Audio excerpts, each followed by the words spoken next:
السلام علیکم ناظرین، امید آپ سب لوگ بخیر و عافیت ہوں گے اور خوش ہوں گے۔ بات کریں گے آزاد کشمیر کی موجودہ صورتحال کی۔ آپ سبھی کو پتہ ہے اس وقت آزاد کشمیر میں شدید ترین ہنگامے ہو رہے ہیں۔ پولیس اور مظاہرین میں شدید ترین جھڑپیں بھی دیکھنے میں آئی ہیں اور اطلاعات یہ آئی ہیں کہ کئی پولیس اہلکار جاں بحق ہو چکے ہیں، ساتھ ساتھ کئی پولیس اہلکار زخمی ہو چکے ہیں۔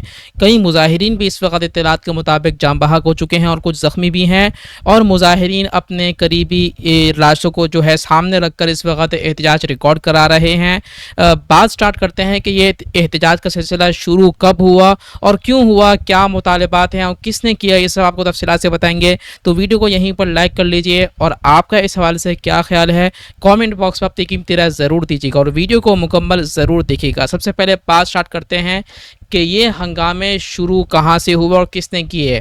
یہ بات ہے 19 ستمبر 2025 کی۔ آپ کو پتہ ہے تقریباً 3 دن گزر چکے ہیں۔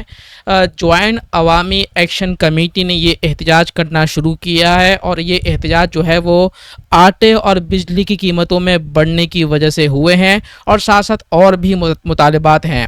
اب بات سٹارٹ کرتے ہیں کہ ان کے مطالبات کیا ہیں، کیا چاہتی ہے یہ جوائنٹ عوامی ایکشن کمیٹی۔ تو ان کے کچھ مطالبات ہیں۔ سب سے پہلا مطالبہ یہ ہے کہ بجلی اور آٹے کی بڑھتی ہوئی قیمتوں کو کنٹرول کیا جائے، کم کیا جائے۔ ساتھ ساتھ ایک اور مطالبہ سامنے آیا ہے کہ آزاد کشمیر میں بنیادی انسانی سہولیات کی فراہمی کو یقینی بنایا جائے۔ ایک اور مطالبہ بھی ہے ان کا، مقامی سطح پر اقتصادی حالات بہتر بنانے اور روزگار کے مواقع بڑھانے کے اقدامات کیے جائیں۔ حکومت آزاد کشمیر میں سیاسی شفافیت اور کرپشن کے خاتمے کے لیے اقدامات کرے۔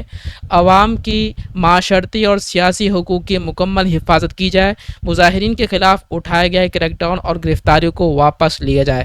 یہ کچھ مطالبات ہیں اور اس کے حوالے سے وزیر اعظم شہباز شریف نے بھی کمیٹی تشکیل دے دی ہے اور موجودہ حالات پر جو ہے تشویش کا اظہار کیا ہے اور جلد از جلد اس کو کنٹرول میں لانے کا مطالبہ کیا ہے وزیر اعظم شہباز شریف نے۔ اب کیا صورتحال ہوگی آگے چل کے، کیا کچھ دیکھنے میں آئے گا، یہ دیکھنا بھی باقی ہے کیونکہ ابھی تک حالات کنٹرول سے باہر ہیں اور ممکنہ طور پر یہ صورتحال دیکھنے میں آ سکتی ہے کہ کل بروز جمعے کو ان کے تمام مطالبات جو ہے حکومت مان لے اور یہ مظاہرین جو ہے وہ جو ہے پرتشدد مظاہرین جو ہے وہ کم ہو جائے اور کم ہو جائے۔ تو ویڈیو کو لائک کریں، شیئر کریں، سبسکرائب کر کے بیل نوٹیفیکیشن کو لازمی آن کیجیے گا۔